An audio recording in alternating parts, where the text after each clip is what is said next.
Another explanation for mass incarceration is that the increasing number of prisoners is in line with interests for some for-profit companies. This graph shows state corrections spending over time. This shows that in order to take care of the increasing number of prisoners, federal, state, and local governments are generally spending more taxpayer money per citizen each year. This graph controls for inflation. Where does this money go? Critics of mass incarceration argue that there is something called the prison industrial complex. This concept refers to the fact that there are companies and individuals who profit from the rise in incarcerations and sentence lengths.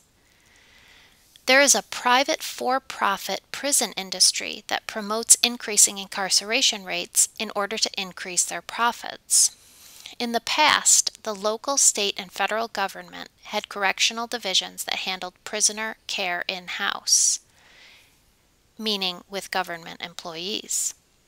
Over the past few decades, however, the correctional industry has become privatized. This means that for-profit companies are now paid by state and local governments to incarcerate their prisoners.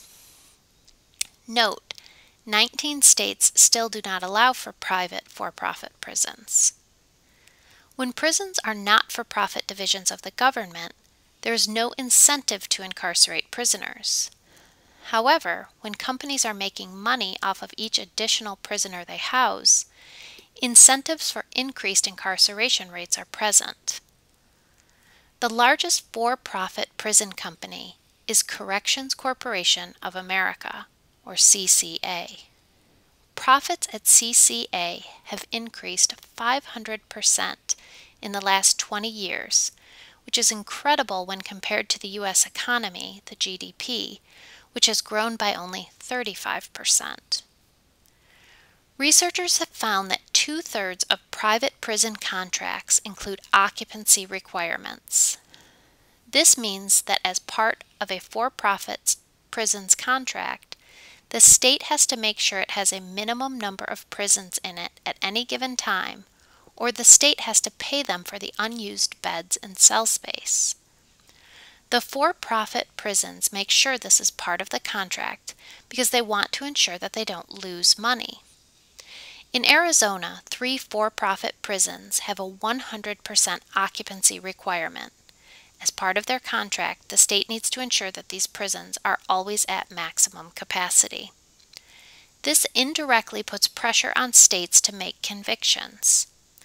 Often, what ends up happening is that many state prisons are below capacity because they need to ship prisoners to the private prisons to meet occupancy requirements. These are prisoners that the state ends up paying private prisons to take care of when the state has extra room and would otherwise have no problem housing them.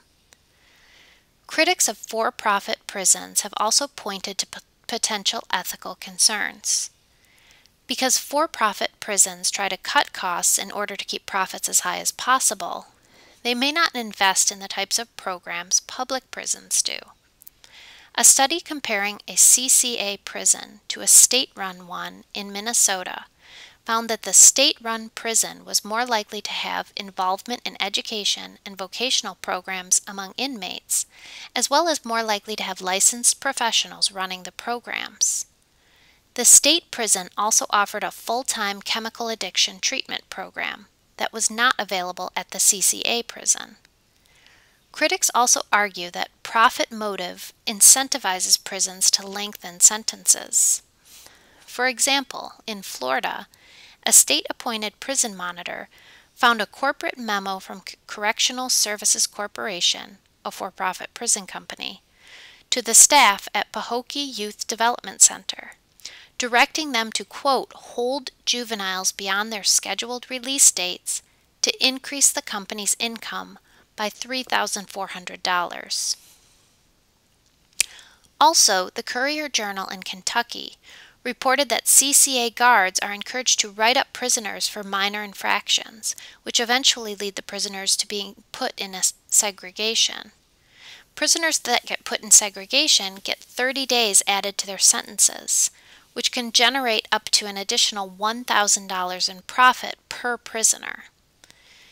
These examples of increasing profits by weakening inmate programs and incentivizing increased sentencing show some of the potential problems with the for-profit prison industry.